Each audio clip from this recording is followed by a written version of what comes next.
So are you saying that actually we should just drink more wine and dance? Is that? We're not always happy. Like, stuff is going to happen. We're going to have down days. We're going to feel tired some days. Something's going to happen externally that's going to like make us cross, model that behaviour. I don't think we can expect our young people to, it's like forcing our kids to read while we're holding our iPhones.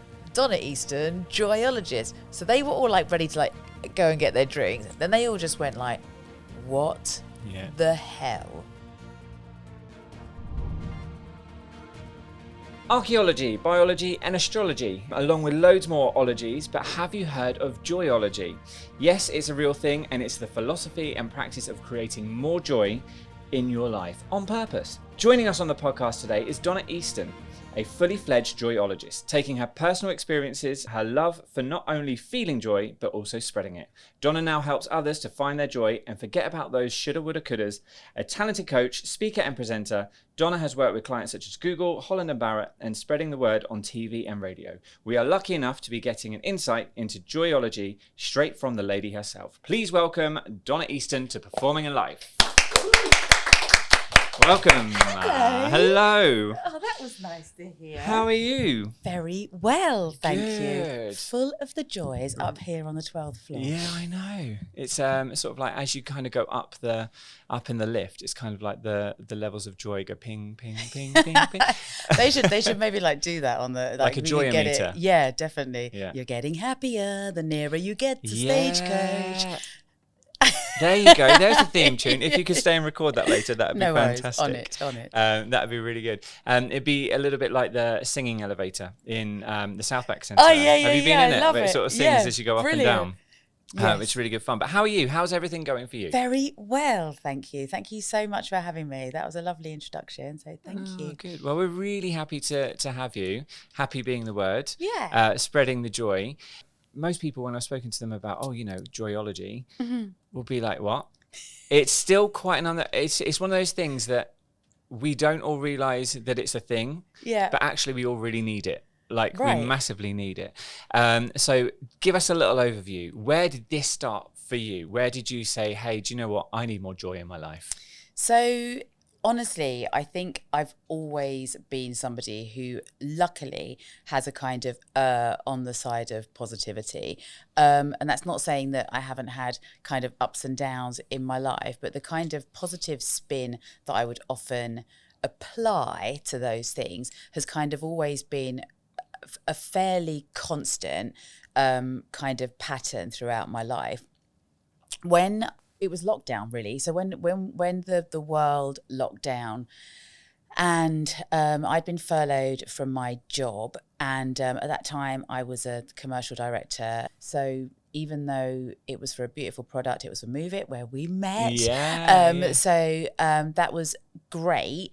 However, there was a serious kind of corporate business side to that as well, and I was furloughed, which meant, because I just like had to shut down, was forced to shut down, I was able to kind of take a breath and take a moment to kind of work out really what was important to me and for me and my little girl. Then I started making a very clear distinction between the stuff that I was consuming, i.e. looking at Boris's updates, looking at cases counts, all of that kind of stuff. And it was making me feel really stressed, really anxious, really nervous, as I know so many of the world were.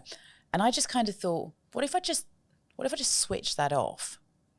And I look around me and I see what's real for me and what's true for me.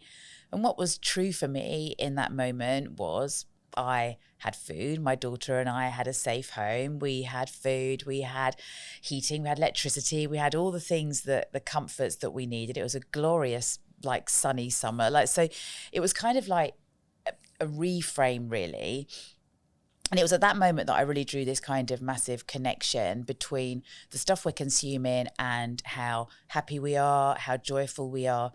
I'd always had a real interest in why some people walk into a room and light it up, and then other people walk into a room and just like instantly like drain the energy out of it. And how do we, for ourselves, how do we cultivate more of that former vibe and maybe protect ourselves a little bit from the latter? And so for me, that was kind of where it started. So that was the catalyst. Yeah. And the pandemic it feels like such a long time ago all of a sudden, but at the same time it feels like yesterday. Right. It's one of those really weird things. And like you were saying, you were clearly in a job that was very demanding. You were doing a lot. You were literally on it, working in a creative space, but also as like, you know, in a director sort of role as well. You're constantly going to be working and it's going to be ticking on your brain all of the time. How was that transition when suddenly you were furloughed and that's it, stop? What was that first initial feeling like for you? It was wonderful. I wanted to. I was thinking. I was trying to think of. You know, yes, it was a really big adjustment for my mind, but it really wasn't. Yeah. It was a. Yeah. It was just an instant loss of weight, and I think you mentioned in your introduction about the shoulds, and interestingly, even though like my working hours were 9 till 5:30, 9 till 6, whatever they were, I always felt that I should just always be on, just always be available. If someone was going to call me, it doesn't matter whether I was cooking dinner for Prim, my daughter, I still had to like, quickly get that call, babe. Like, and actually, what I found when I wasn't allowed to do any of that was it just was like, I was able to remember who I was before I was that. Do you know what I mean? Yeah. And before I was that was someone different, and that was the revelation, and it was really quick. And I think within about a week or two, I thought to myself, I don't think I'm ever going back. How did that feel? Now that was scary. Yeah. I hadn't fully made that decision, but like that was like the start of that thought process, just like a nagging voice in my mind, like, I'm not going back. I don't think I'll ever go back to that. And I had no plan, nothing. I didn't know what I was going to be doing, but it was there kind of nagging away. And it wasn't until, so what was that? March, April. It wasn't until the November when people started going back to work. There was a situation where I got myself into a position where I was able to leave without, as a single parent, financially, I was the sole provider of the household. Yeah. And so to kind of leave my job that was allowing that kind of regularity of income, even though that cut off that revenue stream coming into our home, that something more beautiful was about to unlock, and that was more time with my daughter. I could pick her up from school where I hadn't been able to before. We could muck about and be silly, and we'd unlocked throughout those months all these kind of beautiful little routines and silly moments together, and it, even though it was terrifying, I did this kind of like, I'd be like, yes, I've left my job. I've left my job. Like, I've left my job. Oh, I'm going to be sick. So it was kind of, I went on this kind of like journey like that. But a few what have I done's, all of that sort of thing. A load of what have I done. Yeah. A load of what have I done. And honestly, looking back, even then, I wouldn't swap it. Like, even when my mum was bringing food parcels round, which was happening, I still found it utterly exhilarating. And I think a lot of people look back and it's, quite often people will ask that question, won't they?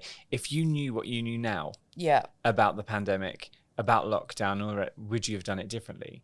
I, for one, will always say I would just chill the hell out. Yeah. Now that I know that actually nothing was ever going to happen by the end of it, I wasn't going to be, completely lost, and everything wasn't going to go completely wrong. Obviously, sad things happened for some people, things happened. But I think I would just chill out more. What was I stressing about? Do you know what I mean? At the end of the day, I still have my family and all of those things. And that's important.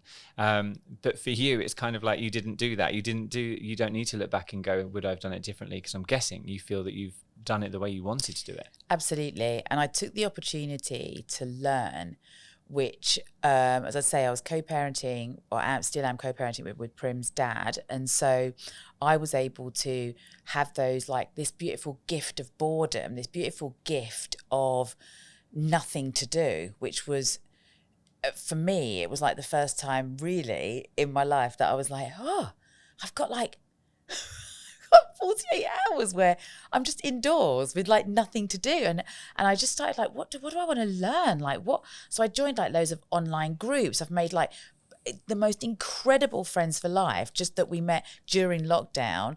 I became an NLP mindset coach. I learned hypnotherapy. I learned like a wealth of things. And those are things that I'm not really even using, but they were just like, what can I learn? What can I eat up like in this time?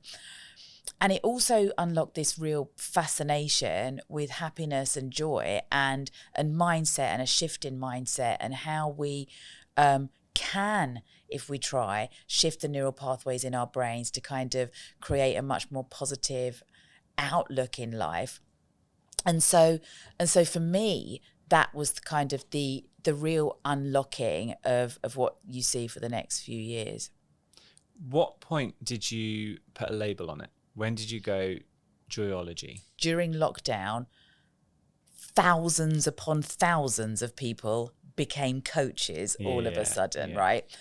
And with my sort of a bit of rebellious heart, I didn't want to just be another one of those in like a sea of coaches.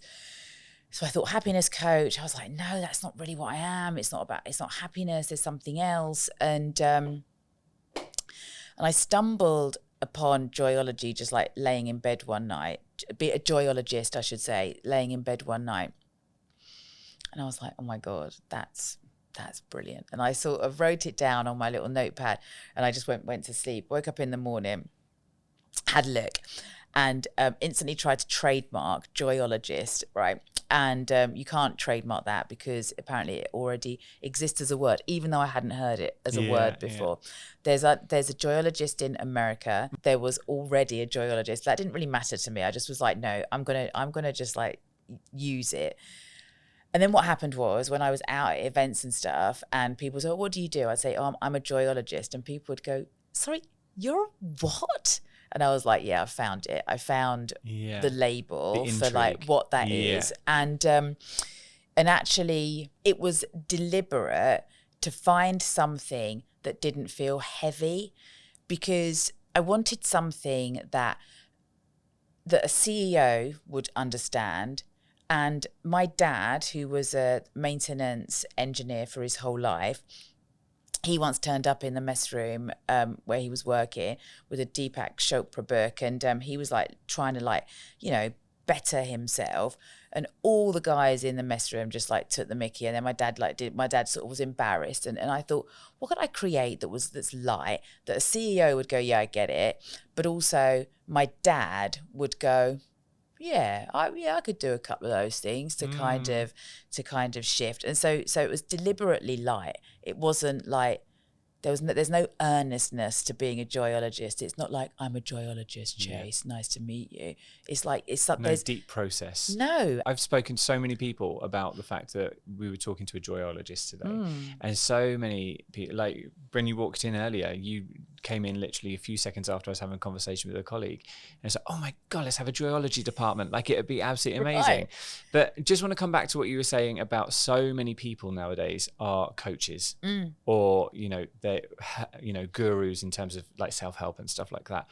And it's about trying to find somebody who is authentic, qualitative, all of those things. Because funnily enough, I was sat in like a co-working space yesterday, and I was working away, and the guy next to me was clearly leading a coaching session, and he's sitting there and he's asking these questions, like these sort of like leading questions on like, oh yeah, but, and then how are you going to go about that, and how are you going to do that, and all the rest of it.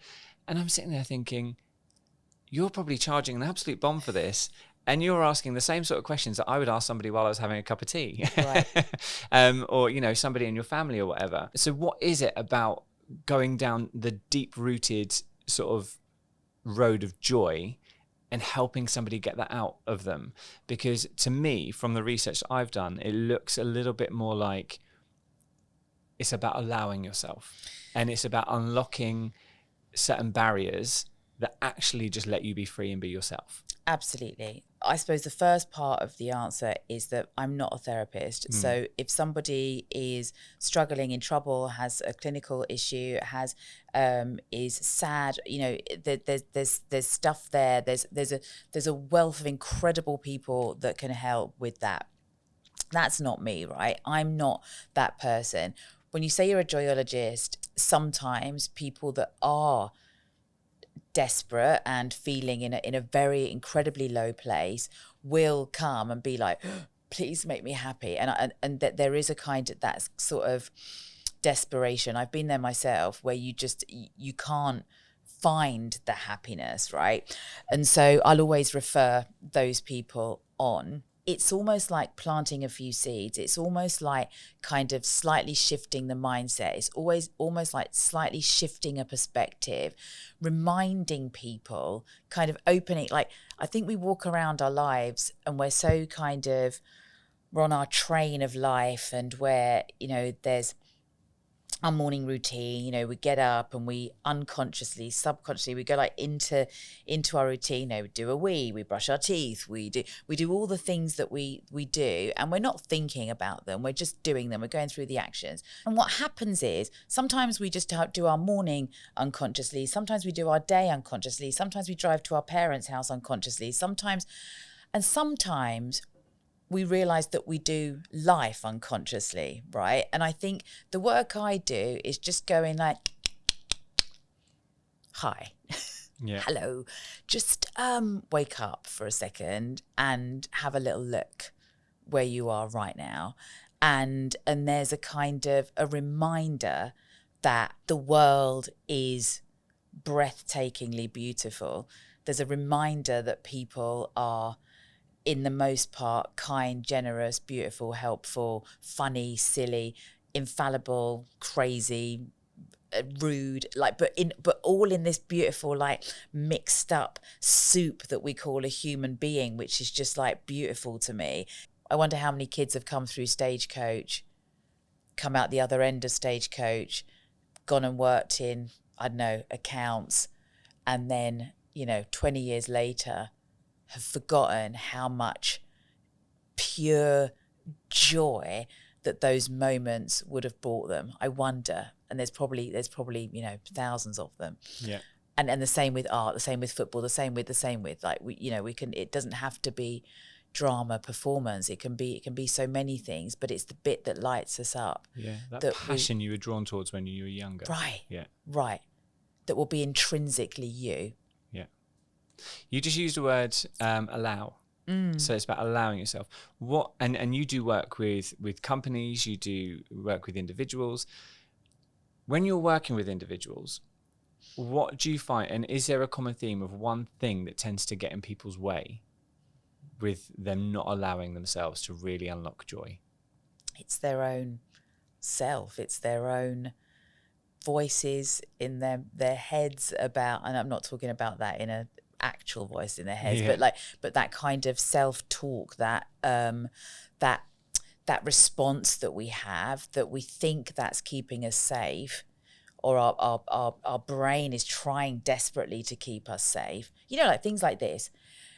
You come up here. I'm going to come and talk on a podcast. Podcasts are quite exposing, that you're talking about yourself and what you do, and as I came through here, like, you have that, my tummy's like, and then I have a voice kind of that goes, who do you think you are? Like, why have they invited you on here? Yeah. You've got nothing to say. And I'm like, okay, thank you very much. I understand that's trying to keep me safe. I understand you feel that I'm a bit nervous. And so the talk then is like, don't go in there. Yeah, you'll feel really uncomfortable. Stay out. And then I run down in the lift and go home. Yeah. But so many of us, we make those decisions daily, kind of, don't why do we not dance unless we've had 3 glasses of wine? Why is that? Why do we not sing happy birthday in the way that we used to when we were kids? Like what, there's something, there's our adultness, our like adultness is kind of just doesn't let straight, giving us a bit of a straight jacket. Yeah. So are you saying that actually we should just drink more wine and dance? Is that the takeaway from today? No, the takeaway is dance without the wine. Yeah. And see how that feels. Yeah. Because actually when people kind of, you go on a hen weekend or a stag do, you're sitting on the train coming home and you're like, oh my God, my face hurts. Like I've not laughed that much in so long. And it's that silliness, that kind of, generally they're people that you know from childhood. Yeah. So you revert back to your kind of the School silliness, days, the funniness, the remembering those silly things that would happen, and you're crying with laughter. And you don't do that in your work space or even with other adult friends generally that you meet along the way. There's kind of this real childlike beauty about your childhood friends that kind of it never goes, does it? It's always right. there. It's a really nice thing. It's like seeing your cousins at Christmas. Totally. Yeah. I literally spent the weekend. My best friends was over from Australia. I spent the weekend with her. It was her 50th. I was 50 in October. So we're both two 50-year-old women. We went to this really like lovely hotel, and like everyone's sitting around like drinking tea, and we were just like just crying with laughter, being so silly and just enjoying it, Yeah. and chat, laugh, like cry, laugh. Whenever I do that, and I think whenever we do that, we go like, why don't I do that more? Yeah. This is nuts. Like, why do we do this once every few years? Like, this is crazy. And so, an invitation to bring the mates that make you crack up. Yeah. Good fun. Good fun. What is so you have little connections, and some quite big connections, to the arts. Yes. And where did that all come about, and where was that? You sort of obviously you did a lot of work for Move It and other bits and pieces. Where did that all come from? So when I was really young, I went to a local drama club that called Oliver's, and I would kind of, and I remember doing an audition for them and singing, "Oh, Mickey, what a pity you don't understand." So I just like aged myself like massively. But I was quite confident and outgoing when I was very little. Then I started secondary school, and that all just completely disappeared. It does for so many, doesn't it? Yeah. It's a horrible time. And to the point where going from Hey Mickey, just like on the stage in front of a bunch of strangers, a few years later to feigning illness because I had to say 2 words on stage in a school assembly. I'm like, wow, like from that to that is a really fascinating journey. Yeah. And I know what happens to us sort of when we do hit that phase of our life. But yeah, it's a shame that I hadn't kind of kept that thread. But then as a kind of one of those sliding doors moments in life would happen, when I left school, was going to go to college to do media studies. Okay. And the day I was going for my interview at the college, I went and sat down at the wrong table with the wrong course director. And it was a really kind of cool Glaswegian guy. And he's like, "What are you doing that for?" I'm going to do the accent. He's like, what are you doing that for? And I said, "What do you mean?" He's like, "Well, look," he said, you're great at design, you're great at art. Like, why don't you come and, he said, we're opening a theatre. Why don't you come and do our new performing arts course? You can be on the stage set design course. And I went, "Yeah, okay, I'll do that." And he went, "Do you not need to go and talk to your parents?" I was like, no, I'll do that. I want to do that. He's like, "Okay, that's great." Anyway, started that. Probably 3 weeks in, I knocked on his door and was like, "Hi, is it okay?" And he went, "I was waiting for you to knock on my door. Can I join the acting group, please?" And he went, "Absolutely, go in." And so literally 3 weeks in, I went and joined the acting guys. And so from there, I then rebuilt a confidence again to perform and to kind of be on stage, and and so I found that love again, really. Nice. Now, talking about being on stage, backstage we have props, and as part of this podcast we always have the prop basket. And in the prop basket we ask all of our guests to bring an item with them, or something that is either meaningful, something that you keep with you, or something that's kind of been a crutch along the way. So let's take a little look in the prop basket and see what you've brought with you today. So I'll let you dig around among the sort of Stagecoach and Drama Kids merch and other bits and pieces that are in there. Hang on a second. Before I mean, you can wear it if you want to. Musical press here. Yeah, so he's got, it's a lion, but it's got a musical nose. But I don't want to take the plastic off. Oh, you can. There you go. If you're not up for roaring, it does it for you. I mean, this isn't what I've brought with me. Oh my God, I had a feeling that was going to go on for 25 minutes then. Can you imagine? Put it outside the door. I love that. So yeah, I bought a photo. Lovely. We haven't had a photo yet, actually. Haven't you? No. We've had books. We've had ballet shoes. We've had lots of other things. Yeah. But we've not had a photo yet. So tell us about the photo.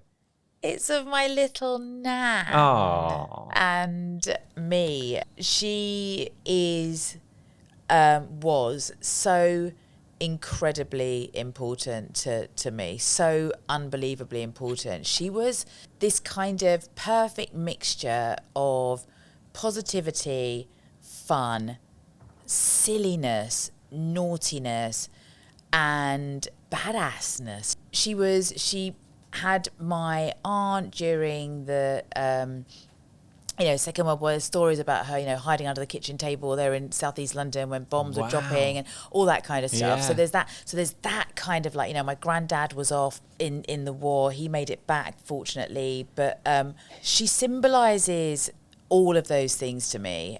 And she had this mantra for life that I think I hadn't really remembered until that lockdown bit, which was this kind of what's real for me. And she didn't watch the news. She wouldn't read newspapers. She'd say, "Oh, Donna, I won't watch anything sad or miserable. Yeah. I'd like to watch nice nature programs." And she said, "I like to look out of the window, darling, and see the birds." And it was just always that. It's such simple wisdom. Yeah. But it's truly the most beautiful wisdom I've received in my whole life, and it's shaped really everything for me, because that's exactly it. That's what is true for now. And we can look down our phones, we can look down our TV sets, and we can we can go down and deep, and we can go down rabbit holes and find all the stuff, and we don't have to look very far to see where the world is right now. And there's stuff that's true for us right now as well. And she kind of symbolised that for me. And I found a whole bunch of letters from her, loads of letters. She was a prolific letter writer, my Nan, in her lovely little sort of floral writing. Old school joined up. Yeah, beautiful. With she'd always do little happy faces at the bottom. And all of her letters are things like, "Just seen that the daffodils have come out in the front garden. Spoke to Janet yesterday. She's been to Knoll Park to see the deer." Just giving me this kind of these letters telling me about life. And honestly, they're the most beautifully fascinating snapshot of just chit chat, but in a letter, and they're stunning. So I brought my little Nan with me. That's nice. Her name was Olive, by the way. Olive, and she was really tiny, so we called her Little Olive. Oh, that's really. I think there's so much there's so many people walking around today who, you know, have been around for a long, long time. And they must really see the difference and the impact, and also kind of don't understand what we all get so het up about all the time. Right. When they're just like, you know, life was much simpler back then. And it was about, like you were saying earlier, when the pandemic first started, you looked around and you said to yourself, we've got food in the cupboards, we've got a roof over our heads, we've got electricity. And I think those were the goals back then. Do you know what I mean? Whereas now I think we've become so ambitious all the time, which isn't a bad thing. You know, it's good to sort of push yourself and feel proud of yourself and you know, do all of those things. But I think there's just listening to what you're saying about your nan is back when we just used to talk. Right. And when we just used to talk about things that weren't important but still meaningful. Right. You know? Yeah, I think there's something really, really lovely about it. It sounds very Beatrix Potter, doesn't it? It's really So nice. Beatrix Potter. Yeah. She had a really beautiful. I will tell you something as well about my nan, which was what she moved with the times as well. So she kind of, she wasn't stuck in her past. She kind of because I think there's danger there as well to be like stuck where you are and you're not really seeing the world around you shift. So she shifted along with the world. When she never said a bad thing about anybody.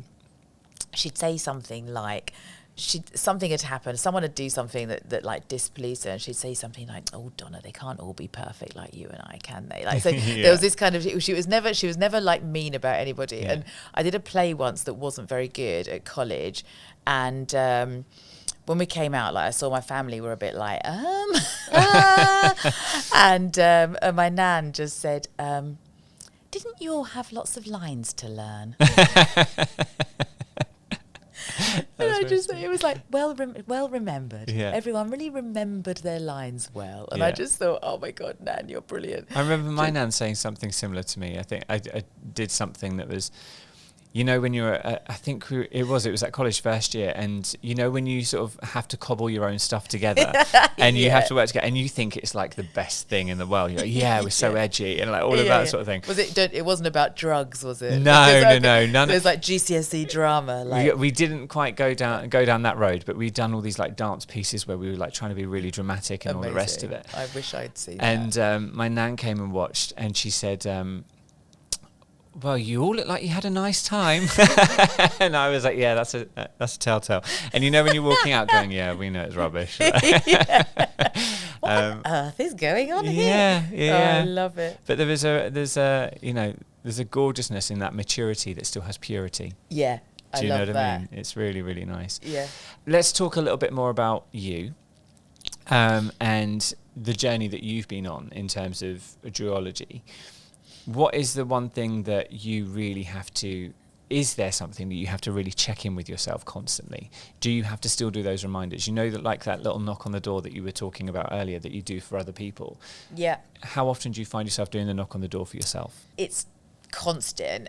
However, I think that there's also another thing as well. Like, this isn't toxic positivity either. This isn't like glossing over stuff when it happens. This isn't just going like, oh, you've lost your job. Oh, well, at least whack on some Madonna and get on with it. Ha, ha, ha, ha. It's not that. It's like, I think what we also do, we have a kind of Instagram versus reality world as well that we live in, the compare and despair. And I think so many of us, we look at other people's lives and then feel instantly guilty that our lives aren't as like polished as those, but that's just their life PR'd. And so, but our brains don't know that. So what we're seeing is just better, more this, more that, something like polished, more whatever they're doing. I think for me, that constant reminder is always there. Like, gratitude for me is huge. I practice gratitude all the time. So I write 3 things I'm grateful for every day, and I change them up so my brain doesn't get lazy, because I realize that sometimes you can just go, my daughter, my partner, and then you're like, that's just writing words. That's not really thinking about being grateful. But also reminding myself that when I'm not having the most joyful day, because we're not always happy. Like, stuff is going to happen. We're going to have down days. We're going to feel tired some days. Something's going to happen externally that's going to like make us cross. I'm not weaponizing joy, like by saying, well, you should be happy every day. What's wrong with you, man?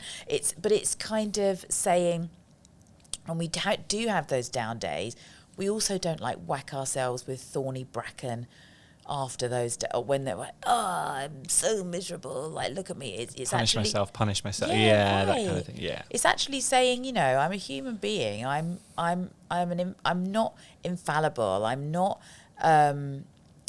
gonna kind of get it right all the time. I'm gonna say things that are silly, and I'm gonna go home and think, oh my God, I think they took that wrong. All those things that we do as human beings that make us human beings are completely fine. But I have to remind myself daily to just inject something into my day that makes me happy, or just be silly.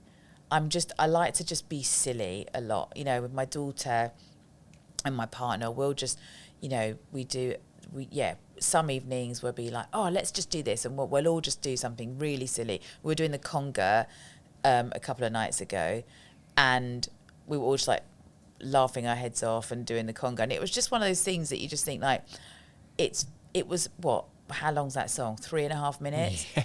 But it's 3.5 minutes of just like pure silliness, utter silliness. Yeah. And sometimes, you know, my daughter will be sitting watching TV, and I'll like crawl in, going like, yeah. She'll be like, oh my God. I'll be like, I'm coming. How old is your daughter now? She's 10. She's 10. Yeah, so she starts secondary school this year. So, you know, she's getting to the point where she looks at me and goes, are you actually kidding? She says to me, like, can you just be normal? And I'm like, yeah, okay, I'll be normal. Then I go, hello, what would you like for breakfast this morning? She goes, oh, no, actually don't. No, I don't like that either. I love that. What that brings us on to talking about children and young people. And what would you say, what are like your top tips or your sort of key pieces of advice for things that you think that people should do to really encourage their young people to stay joyful? Model that behaviour. I don't think we can expect our young people to, you know, it's like forcing our kids to read while we're holding our iPhones, you know, like pick up a book, scroll. Yeah. There's modelling of behaviour. If we show our children that our happiness and our joy is a priority in life, then they learn that their happiness and joy is a priority in life. I think if language is really key. I'm really careful with the words I use around Prim. So things like, oh, I'm rubbish at that. I will never say that about myself. I'll never vocally kind of talk about myself in a way that feels derogatory. I don't allow the kind of the inner self-critique out. I never kind of stand in the mirror and go like, oh, I look awful in this. I just don't do it, even if I do put something on and go, yes, that's not quite right. But I make sure that linguistically I'm not like planting those seeds in, and that's really important for me. But it's about modelling behaviour. It's about, standing up on stage, talking on podcasts, going and doing these things. Honestly, at its very core, it's very, very base core. Like, there's so much about wanting to make the world a happier place, blah, blah, blah. But right at the bottom of it, where it starts, is showing my little girl that we can do hard things. As women, actually, we can do things that are brave. We can do things that feel hard, feel different. We can make up a word, make a business out of it, and just go, there it is. I've just created something in the world, and now it exists. It's about showing her that this is an option, right? Yeah. I think the biggest thing is we lead from the front. Yeah. We don't say, get up on stage. You should be more confident. You need to talk when you're with your family. You need to be talking. But then when that person sits in a room with strangers, they don't say anything. So it's modelling. Yeah. And do you find that you have conversations with your daughter about measuring success in a sensible way?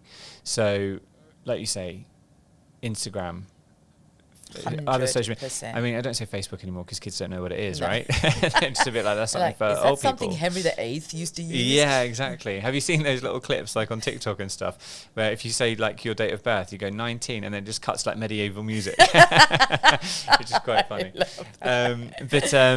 Yeah, do you find that you have to have those conversations about it's not real? Absolutely. It's not realistic. All the and time. as much as I think we still try to get those messages home all the time, they're like, yeah, but they actually did it. As in, like, yes, they went to this theme park and then went for lunch and all of those sorts of things and took pictures of it and all the rest of it.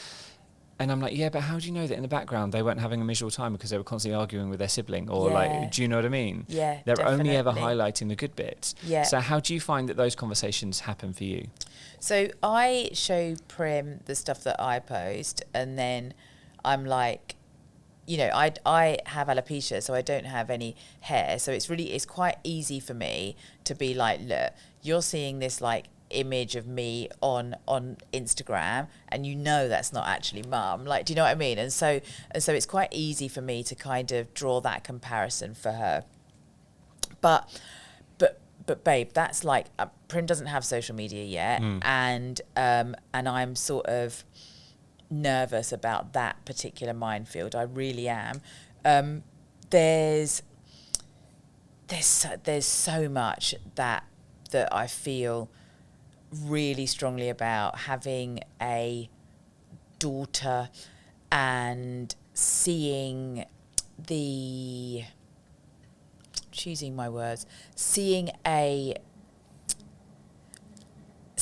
difference between a TikTok user and a non-TikTok user is really fascinating for me. Yeah. The bit that worries me is not only is it about the kind of what they're consuming, it's just how much they're consuming. Like our brains, I don't think like evolutionary, we haven't caught up with how much stuff we're taking in. Now, you know, this is the mass experiment. We don't know like what that's doing to young people. No. But we live in a world where it exists, and so I would urge to sort of minimize, just be really, really honest with children about what is on there and the kind of pitfalls and who you could be talking to from a very, very young age. Even when Prim plays Roblox, and I'll say, babe, you do realise that might not be like sort of Bethany who's 10 from, you know, like that could be anybody. Which one is Roblox again? Is that the thing where they build like houses and stuff? No, so that's Minecraft. No, Roblox is like it's like a gaming site, I suppose, an app, and they play. There's loads of games in Roblox, so they just go in and play that. But they're all connected up through Roblox, so that you add each other as friends and you can chat in there and all that kind of stuff. Okay. So strangers can add children as friends. Yeah. So, you know, we don't need to spell out potentially how that can be abused, but yeah, so I'm constantly worrying and monitoring that. We actually don't know what all this is doing to young people, and we probably won't for another 10 years or so yet, until we've had a long enough time for let's do comparisons and studies and all the rest of it. Exactly. And I think, you know, another thing that's quite key with social media is a lot of people think it's a reality and compare it to reality television, for example. Yeah. When actually, most of the time, you should look at it as entertainment. Yeah. As in, it's not real. It's like watching EastEnders or something like that, because somebody has sat and thought about exactly what they're going to do. Absolutely. In front of that camera, so that everybody sees them in a certain light. Right. So I think it's, you know, getting to change that mindset about what you see isn't real, because kids won't believe you anyway, because they can see their friends are on it. The vehicle that kind of young people are seeing, which is kind of like popularity, likes, numbers, increase your chances of getting stuff sent to you. Stuff is sent to you. You talk about the stuff, then more people like it. so we're seeing this kind of your measure of self-worth almost. Your measure of self-worth is kind of being displayed by the likes, the comments, the followers that they're going to have, which is different from us when we were at school. You know? Yeah, and you can really feel that, I think, in today's day and age. There's a lot of particularly younger people as well, not just children, but people who are young adults who really struggle with their self-confidence, and you know, and that a lot of it is to do with that. I mean, it just goes to show. I mean, one of the big things, I think it was, and correct me if I'm wrong, Theresa May. She was talking, when she was in power, talking about having a happiness minister as part of her cabinet, because there was so much going on in terms of young people not feeling good enough and people not feeling happy anymore. So I think that in itself is a huge warning sign. Absolutely. That we need to actually maybe strip back, dig deep, and go back to basics, and just have a little think about who we are and what made us happy in the first place. I agree. There is a movement at the moment where young people are switching off, which is amazing. Yeah. So young people are going on holiday and taking a Kindle and not their phone, and there's been a bit of a resurgence in the, like the Nokia 360s, the little, there's been a bit of a resurgence in those. So there's kind of a there's a movement which I'm like, I'm fascinated by, and I go, oh, I love this, and I go, could I be without my phone? You know, and you just go like, oh my God, like you realise that I'm saying, oh, I'm really worried about the kids. Ooh, let me just check my Instagram. The dependency. Right. Yeah, there's a lot going on. Is there anything in particular, like one transformational moment across your career as a joyologist, whether that's been through working with someone and you've just seen something like a spectacular change, or you've really seen a beautiful success story, or something about yourself that you were like, do you know what? This is why I did this, and this feels incredible. I did an event at it was a corporate event, and it was a room full of people who were very male, so there was probably about 98% men in the room. It was an evening event. They'd had their dinner and then they were about to go and have drinks. But then the guy who was running the event then said, before you all go and get drunk at the bar, we are going to have a talk from Donna Easton, Joyologist. So they were all like ready to like go and get their drinks. Then they all just went like, what the hell is this? And so I come on and I'm like, hi. And I felt so nervous because, sometimes you can feel an audience are with you and sometimes you can feel when they're not, right? The energy in the room, it was literally as though collectively they all just went, what the bloody hell's this? Like it was, and I felt a bit nervous. And then I just was like, I thought, I'm just going to call it. And I just said, who's thinking, what the hell have they wheeled out here? And they all went, and I went, no. Who's thinking, what the hell have they wheeled out here? And a few of them, I mean, you can put your hand up and like probably, 98% of the 98% put their hand up. And I was like, right, okay. And for me, that was a turning point for myself, because before then, I was nervous that the work I was doing wasn't going to be taken seriously. Like, where's your psychology degree? Where's your where? And actually, but in that moment, I thought to myself, that was more about owning the fact that I'd made something up. And yes, there's training and all that kind of stuff that I've done that kind of is like mindset expertise and all of that. But actually, I'd made something up, and I was saying, yeah, I made that up.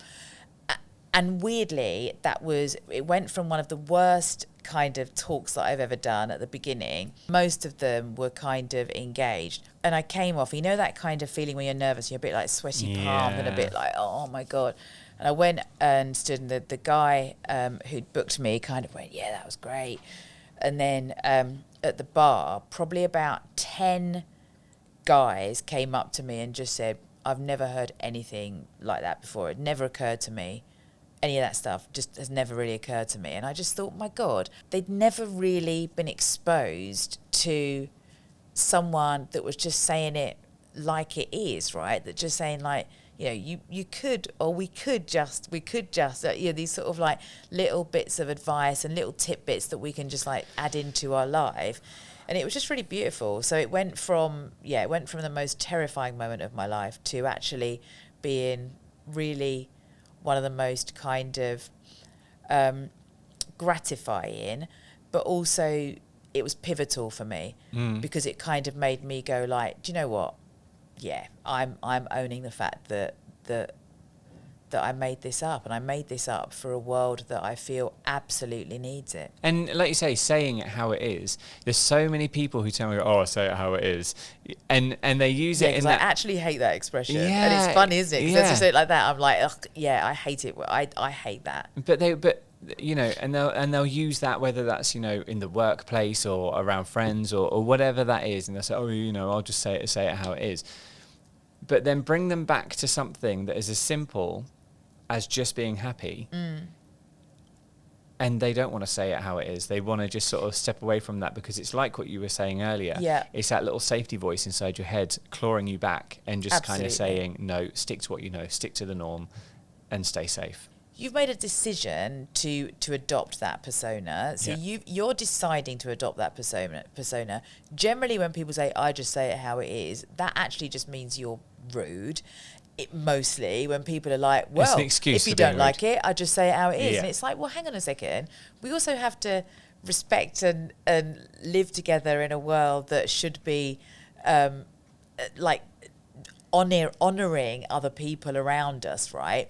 And I think that's the thing that I try and teach with Joyology and the stuff that I do, which is like, we're not walking around in silos in this world. Like what I'm giving out is having an effect on everyone around me, whether that's the little lady in the village that I tell her brooch looks nice and she goes, oh, thank you. And like, you know, I have no idea whether 20 people that morning have told her brooch is nice, or I'm the only person she's spoken to that week. I don't know. Yet what I do know is that I'm responsible for giving out some good stuff, right? And in the same way as the kind of the Say It How It Is brigade, they haven't fully grasped their responsibility in this world, because they will, a lot of people, this kind of like the world is against me type mentality. We haven't quite grasped that it's our responsibility to be throwing that stuff out first. When you throw the good stuff out, and I'm not saying you have to walk down the street like Mary Poppins, like, you know, it's not Why that. not? I mean, we can, but there's a responsibility to be nice and kind and just and fair and smile and look up every now and again from your phone and see that the crocuses have just sprung out of the grass, or that the birds are nesting, or like look at nature. The ants are just like going about their business. They're just doing their thing. Like they don't care, you know, if we're having a miserable day. They're just like, you know, whatever they do. I don't know. What do ants do? I don't know. But they're doing something there that's helping. I think they just like collect food and stuff and take it somewhere. But do they though? I don't know. Are you thinking of the cartoons where they carry cakes along? Yeah, but they do really do that. Like there's a whole cake. Yeah, yeah. But I think, a whole cake. But there are some really strong ones. Like there are some really strong ants, because they you see, like, especially in exotic countries, you can get some like really big chunky ones, and they like carry people's cars away. Like, do you know what I mean? A whole cake.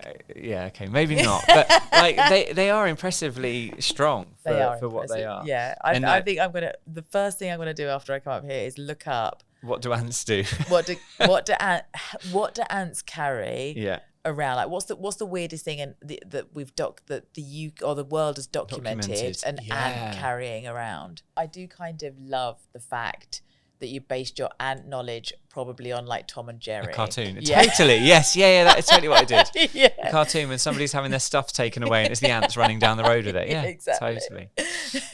But you know, I get most of my knowledge from cartoons. Although I don't completely do Tom and Jerry. It's inappropriate to hit someone around the face with a pan or something like that. What would be 3 tips, or even just a couple of tips, things that if you were to talk to people as quick wins for unlocking joy, what are 3 things that people could do just generally day to day to make themselves feel that bit more happier? Number 1 for me always is gratitude. Sorry to interrupt, Go but on. like on that, a lot of people think that gratitude and gratitude journals is wishy-washy. Yeah. As in, it's not going to work for me. Yes, I'm going to write down that, my cake didn't get stolen by an ant today. Do you know what I mean? But generally speaking, what is deep-rooted in that gratitude? So Brené Brown did a massive survey. If you know Brené Brown, Yes. look her up. If you don't, she did a massive survey into the most joyful, massive body of research, I should say, not just a survey, into the most joyful people. What she found was that the most joyful people were the ones that had an active gratitude practice. I'll tell you what that is in a minute. However, and what was really startling about that was that then revealed that actually it was the gratitude that was creating the joy, not the other way round. And for me, that was like a bolt of lightning to my system, because I think before I understood that, I had been waiting for amazing things to happen in my life that I could be grateful for.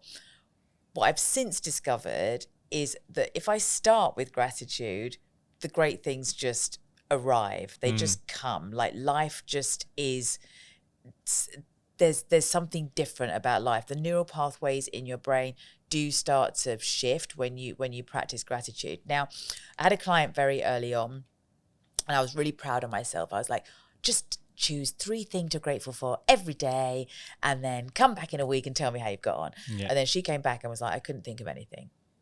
And I was like, okay. And so then I did some work about like, how can I make it easy for people? But how can I do it in a way, and how can I help people do it in a way that allows them to do a little bit of work in their brain? So the way I do it, every morning we write these 3 things down. So number 1 is unchangeable. So for me, it's always Primrose, my little girl. However, as I said earlier on, if I just write Primrose down every day, that's just muscle memory for my hands, like writing down a word every day. So it's something about Primrose. So I know I'm grateful for the way the sunlight catches Prim's hair. I'm grateful for the way she laughed this morning. I'm grateful for the fact that she exists. I'm grateful for the fact that specific. So something specific about her, but it's always her. And all of us have got that thing, right? That thing. It's family or our dog or we all have that one thing. Second, I choose something. I try and find something like pretty general, pretty mundane, pretty like basic day to day. I'm grateful for the fact that I open my fridge and a light comes on. I'm grateful for the fact that I'm not entirely sure how it works, but I switch a switch on my wall and electricity comes flooding out and lights a light bulb in my living room. And what that starts to do is it starts to help us notice the simple things in our lives that allow us to live our lives, right? Your brain then starts to go like, my God, like, yeah, someone created that, like someone's granddad created that, great granddad or great granddad, you know what I mean? Or grandmother. I will not be sexist. So that's 2. So number 1 is your obvious thing, and number 2 is something really simple around you, and then number 3 is like a total wild card. So just think of something nuts, like I'm grateful that giraffes exist in the world. I'm grateful for the fact that once I saw a hippopotamus eat a watermelon and he like chomped his mouth down and like pretty much the entire watermelon shot out the sides of his mouth and not a single bit of watermelon went in his mouth, but there was something so joyful about that and he looked really confused. Like I'm grateful for that exists in the world. Something that like opens your brain up to the wonder of the world. You might not think about it every day, but when you do think about it, you're like, that's cool. That's cool. Yeah, exactly. It's kind of like you want to sort of like, I don't know, access the kind of like 60s, like, hey man, you know, like that you want to kind of like access that bit, a bit of like wonder, which brings me on to another tip, which is just, is wonderment. Like we can't walk around like in awe of everything all the time, but every now and again, if we just switch on wonderment and just go like, even if we all just go, wherever we are now, like sitting, standing, driving, whatever, just a moment just to go, oh my God, this is really cool. Like, I'm on the 12th floor in a building with some amazing people that create incredible things for young people and their families. And this is just, and now I'm here chatting to you, and this is very cool. And we can do that about our cars, or again, you know, I don't know, someone's great grandmother, great grandfather, like put the carpet down on these floors or painted these walls, or like wherever we look, there's this kind of this human touch or a touch of nature, a magic of nature. And so wonderment for me is something that if we start to unlock it, we start to see the magic of the world around us, as opposed to the, you know, the horrible stuff. That's really got my brain ticking now. I'm sitting here thinking, right, so everything's come from somewhere. I'm thinking, I wonder what the person looked like who like put the stripes on that glass. Right. Like, do you know what I mean? Right. But that's it. And that's it, you know. And like, you know, if some people are like, what's your legacy? And like, you know, the legacy might be that we put blinds up in an office, and it doesn't have to be like, I think we talk about like purpose and legacy, like, oh, you must be changing the world. But actually we are all changing the world in our own little ways, in our own beautiful ways. And so to remember that. Almost coming to the end. But what we need to talk about now is, what would your curtain call be? So a moment that you'd be celebrated for, or something you'd be celebrated for, or you'd like people to like remember you for. What would that be? I kind of instinctively went to answer something about being on stage or stand up that I did recently, or any of that kind of, something like that. But actually, I think it's more about, I just would love for people to just think she was just a really happy, good human being. I tried my best to be good and like a little bit silly, a little bit rebellious. I want to try stuff out and have ideas and create new things and shift perception for people, really, just to remind us that we can choose joy. And I don't use choose lightly either. I know that some people don't have the luxury of choosing joy, and I do completely understand that. But there is a choice to be made a lot of the times, and we can choose sometimes just to be kinder, be nicer, be more joyful, be more silly, have a laugh, and then the world just goes round in so much more of a beautiful way. Mm. Nice, I like that. She was joyful. She was joyful. And then my next question is, if you were to have an encore, so a moment in your life that you would like to relive just purely because you loved that moment, or a moment that you'd like to relive and do it differently. I would choose any moment from being in my nan's. She moved from a house to this little flat after my granddad died, and it was beautiful little flat. And there I could just go back and just giggle and be silly and watch the squirrels in the garden, and just, it would be that. It just like completely simple. Yeah, there has to be two, I think, for me. Any moment with my little girl, like us laughing, she is my joy. Prim is my absolute joy, and the reason why I want the world to be different. Really, really nice. And we couldn't let you go either without having some questions from our students as well. I'm so excited about so this. We have got, every guest gets to have some questions from either Stagecoach or Drama Kids students. Yeah. So our glamorous assistant Poppy is going to bring in the iPad. I can't get over this. I think technically you have to press pause after questioning it, otherwise it keeps going. Yes. Got it. My name is Jaden. What advice would you give to someone looking to get into your line of work? In my line of work, this is beautiful. What a question, Jaden. Thank you. Number one, be happy, be a good human being, be joyful, try and strive to be your own joyologist within your own circles, within your family. If you had a real deep interest in the workings of the mind, maybe there's a kind of psychology route that one could take, which I think would be interesting, or look at mindset. So look at how we can shift our mindset. So you could go down that training route.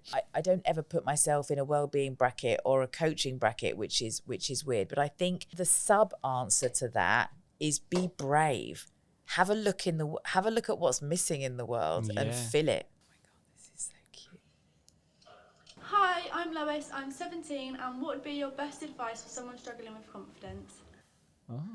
So somebody struggling with confidence, what would you, as a joyologist, what would your best advice be? Confidence is one of those really annoying things that if we don't have confidence, one of the only ways to build confidence is to do the thing that we're not confident about. Yes. So, and I think therein lies the challenge with when we're not confident. We can't say I wasn't confident of doing podcasts. Well, I can't sit in my bedroom and practice going on a podcast until I'm confident enough to do it. I can gen up on what I've got to say. I can be prepared. I can know my stuff. Same with going on stage, I suppose. I can know my lines. I can know my songs. I can know my dances. I can know that kind of stuff. It's allowing ourselves to be comfortable with the discomfort of what that brings. Yeah. And I think sometimes it's kind of like is there nothing else I could be doing? Like, I think positive self-talk, absolutely. Like, sort of, looking at yourself in the mirror and just like being like, yeah, I'm amazing. I'm good. I'm prepared. I know what I'm doing. I'm ready. I'm ready for this. Like, all of that stuff is great. And we can kind of, we can do things like we sort of get ourselves into like a kind of confident stance, all of that stuff. But really, it's the comfort in the discomfort. Yeah, I like that. I like the discomfort and comfort thing. It's about not necessarily liking doing something or not feeling very good at it, but just going, actually, I know I just need to do this until I get good at it. Absolutely. Yeah. Absolutely. Well, listen, thank you so much. We can hand that back over to Poppy. She can take that. Poppy. But we are going to switch out the iPad for a bit of a gift. So we make sure that all of our guests who come on Performing in Life get to walk away with your very own framed Performing in Life poster as well. Stop yeah. it So it's a nice little thing that we do for everybody. Oh my God. So you've always got a nice little memory moment. To keep with you. So where you choose to put that is completely up to you. I love it. You're welcome to hang it, whether it's in the downstairs loo or whether it's on the wall. I love it. Good. And why is it making me want to go Performing in Life? Da, da, da, da, da. Well, I think that could be a theme tune. We could do Oh that. my God. I love it. Thank you so much. Well, Donna, That's such thank a you. beautiful You've been gift. absolutely awesome, and thank you for coming on Performing in Life. Thank We've really you for enjoyed it. having me. I've Thank loved you. it. Big It's round been of applause. wonderful. Thank you.